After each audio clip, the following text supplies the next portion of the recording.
जय हिंद, नमस्कार। I hope कि आप सब अच्छे हो गए। आज का हमारा टॉपिक है इतिहास में जैन धर्म का। आज हम जानेंगे जैन धर्म के बारे में। तो चलिए शुरू करते हैं। जैसे कि हम देखते हैं जैन धर्म कहाँ से लिया गया है? संस्कृत से, जिसका संस्कृत जिन शब्द है और जिनका अर्थ क्या होता है? विजेता। यहीं पर हम बात करते हैं कि पहले तीर्थंकर कौन थे। तो पहले तीर्थंकर थे ऋषभ देव, और इन्हें आदिनाथ भी कहते थे। इनका प्रतीक चिन्ह क्या था? सांड। यहीं पर बात करते हैं हम। दूसरे थे अजितनाथ, और इनका प्रतीक चिन्ह था हाथी। आगे बात करते हैं हम 16वें नंबर के थे शांतिनाथ। इनका प्रतीक चिन्ह था हिरण। आगे देखते हैं, आगे बात करेंगे 22वें नंबर के, जिनका नाम है अरस्तिनेमी, और इनका प्रतीक चिन्ह था शंख। आगे देखते हैं 23वें नंबर के थे पार्श्वनाथ। इनका प्रतीक चिन्ह था सांड, वो सांप। आगे देखते हैं 24वें नंबर पर कौन थे? महावीर स्वामी, और ये अंतिम भी थे। तो इनका प्रतीक चिन्ह क्या था? शेर या सिंह। यहाँ पर कुल जैन धर्म में 24 तीर्थंकर थे, जिनमें ये महत्वपूर्ण है, जो परीक्षाओं में पूछे जाते हैं। तो चलिए शुरू करते हैं। आगे महावीर स्वामी के बारे में जानेंगे। तो इनका जन्म, महावीर स्वामी का जन्म कब हुआ था? 540 बीसी में, और हुआ कहाँ पर था? वैशाली के कुंडग्राम में।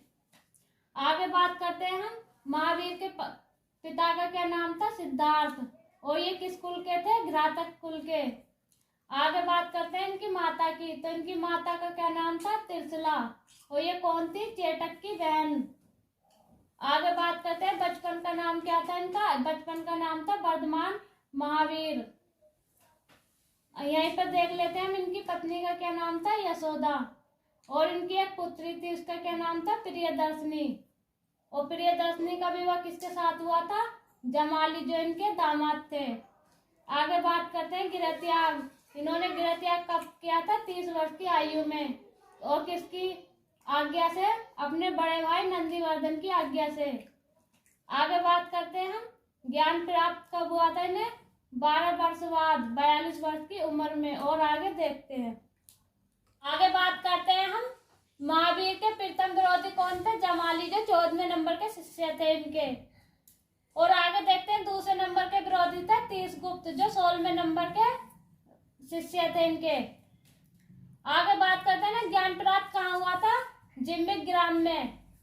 और कौन सी नदी थी? वो रिज्जिपालिका। और वृक्ष कौन सा था? साल का वृक्ष था। अब बात करते हैं महावीर स्वामी ने पहला उपदेश कहाँ दिया था? तो पहला उपदेश दिया था राजगृह में, वितरांचलम पहाड़ी पर। आगे बात करते हैं, और नदी कौन सी थी जहां पर इन्होंने उपदेश दिया था? तो बराकर नदी के किनारे। आगे बात करते हैं जैन धर्म के व्रत की। तो कितने थे? तो ये थे 5। तो कौन कौन से थे? अहिंसा, सत्य, निष्ठा, अपरिग्रह, ब्रह्मचर्य। जिसमें से अहिंसा, सत्य, निष्ठा और अपरिग्रह को पार्श्वनाथ ने दिया था, और ब्रह्मचर्य को दिया था महावीर स्वामी ने। अब बात कर लेते हैं इनका अर्थ क्या होता है। तो अहिंसा का अर्थ होता है हिंसा न करना। और बात करते हैं सत्य का अर्थ होता है झूठ नहीं बोलना।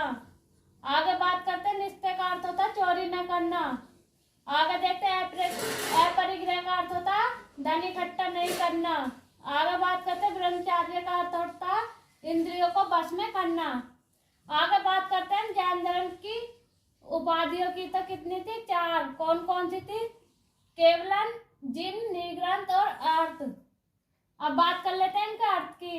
तो केवलन का अर्थ होता है सर्वोपरि ज्ञान, और जिन का अर्थ होता है विजेता, और निग्रंथ का अर्थ होता है बंधन रहित, अर्थ का अर्थ होता है पूजनीय। अब बात करते हैं हम आगे जैन धर्म में उल्लेखित ज्ञान। तो कितने प्रकार के थे? 5। कौन कौन से? मति, श्रुति, अवधि, मनप्राय और केवल्य। इनका अर्थ जान लेते हैं। मति का अर्थ होता है इंद्रिय ज्ञान। श्रुति का अर्थ होता है श्रवण ज्ञान, मतलब सुनने वाला ज्ञान। अवधि का अर्थ होता है दिव्य ज्ञान।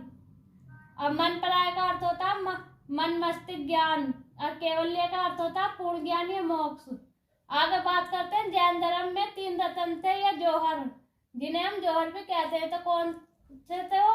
सम्यक ज्ञान, सम्यक आचरण और सम्यक ध्यान। और आगे बात करते हैं हम जैन धर्म की संगीतियां या सम्मेलन की। तो प्रथम जैन संगीति कहाँ हुई थी? पाटलिपुत्र में। और इसके अध्यक्ष कौन थे? स्तुलभद्र। और कब हुई थी? 300 BC में। और कहा क्या गया था इसमें? जैन धर्म के बिखरे हुए नियमों को पुस्तक में लिखा गया था। और पुस्तक कौन सी? पुस्तक किसने लिखी थी? भद्रबाहु ने। और पुस्तक कौन सी थी?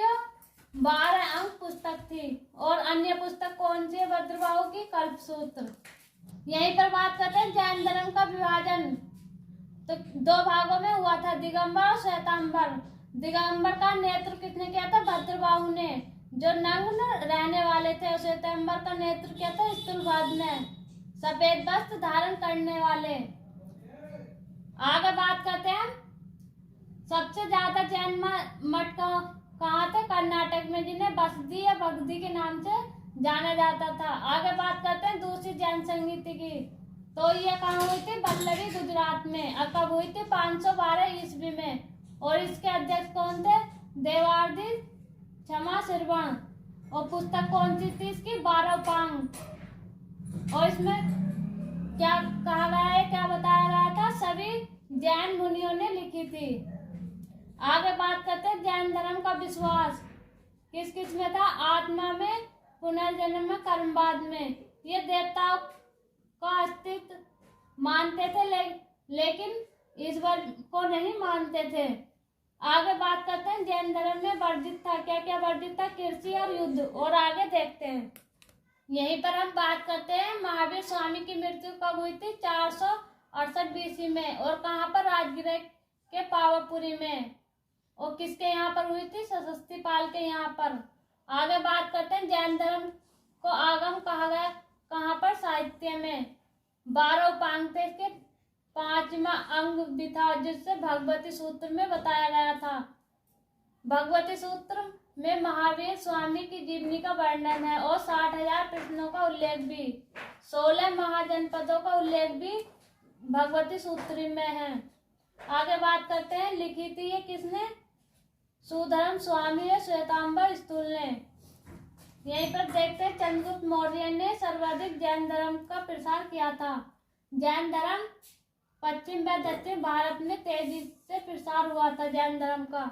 आगे बात करते हैं परिशिष्ट पर्व को हेमचंद सूरी ने लिखा था। यह परीक्षाओं में पूछ लिया जाता है कि परिशिष्ट पर्व को किसने लिखा था? हेमचंद सूरी ने।